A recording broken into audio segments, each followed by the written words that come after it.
Sir, may tanong lang ako. Bakit mababa ang nakuha ng anak ko sa assessment? May mali ba? Minsan tinutulungan ko naman siya sa kanyang pag-aaral. Pero parang walang epekto. May mali ba? Napapansin ko rin, sir. Ang bilis ng passing niya sa klase. Baka hindi siya nakakasabay. At bakit parang isang exam lang ang basehan niyo sa grade? At paano naman yung effort niya?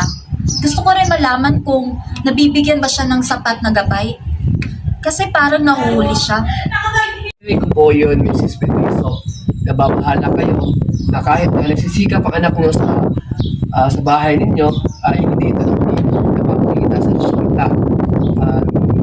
Nababahala po ba kayo sa hirap ng mga tanong, sa bilis ng aking klase, at kung tama ba ang gabay na naibigay ko sa inyong anak? Tama po ba yung pagkakaintindi ko? Opo, yun na yun. Gusto ko lang naman po makita kung may improvement siya. Okay, salamat po sa paglilinaw, Ms. Pedrizo. So, maaari ko po ang itanong, kapag nag-aaral yung anak niyo sa bahay niyo, nagbabasa lang po ba siya? O sinasagot na yung mga katanungan sa mga ipinasa niya? At isa po ay, may nabanggit po ba siya na sa parte ng exam, pag nahihirapan siya? Napapansin niyo po ba na saan siya nahihirapan sa pag-intindi po ba ng tanong o sa pagsasagot mismo?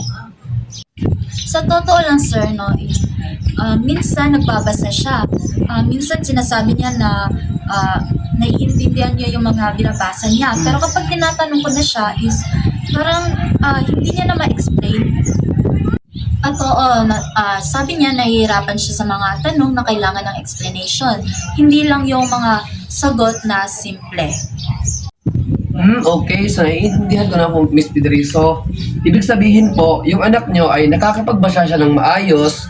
Problema lang ay hindi niya na nahihirapan siya sa pagpalalim ng sa kanyang pag-unawa at sa pagpapaliwanag ng kanyang mga sagot. So, okay nauunawaan ko na po kung bakit kayo nag-aalala. So, simulan ko muna sa magandang balita. Yung anak nyo po ay aktibo po siya sa klase. Isa pa, sumasagot siya sa mga recitation at maganda din ang kanyang attitude sa loob ng klase namin. At yun po, yung anak niya po ay may magandang ipinakita na attitude sa loob ng klase namin at nakikita ko rin po na yung willingness niya ba na matuto sa aking mga talakayan, ayun po, at malaking bagay po yun.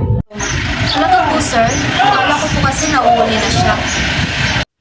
Sa totoo lang po, Miss Pedrizo, yung anak niyo po ay hindi talaga siya nahuhuli. No? May mga area lang po na kailangan po i-develop sa kanya ba na dapat po ma-develop yung kanyang reading comprehension. So, dito po siya nahihirapan, no?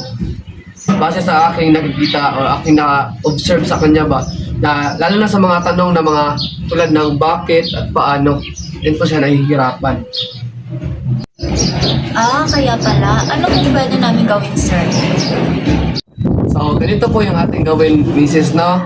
So, sa bahay, kapag nagbabasa yung anak niyo, mas mainam na tanungin mo siya kung ano yung naiintindihan niya sa kanyang binasa. No? At bigyan mo siya ng pagkakataon na ibahagi yung kanyang natutunan ba gamit yung sarili niyang salita. Ganun po. At sa school naman, bibigyan ko siya ng mga extra exercises. At tututupan ko yung kanyang pag-a-address sa mga klase. Ganun po yung gagawin natin. Opo, sige po. Gagawin po namin yan. Gusto ko lang po talaga na matulungan siya. Okay.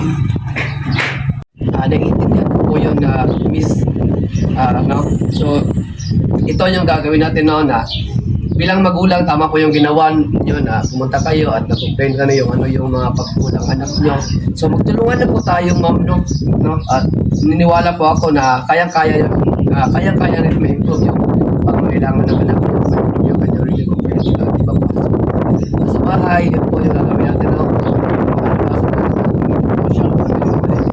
Dito, ako nang bahala sunayin yung pinag-comprehension niya.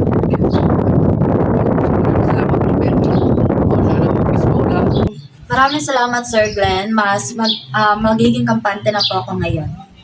Walang anuman po ma'am, nandito palagi ako para tumulong sa inyo.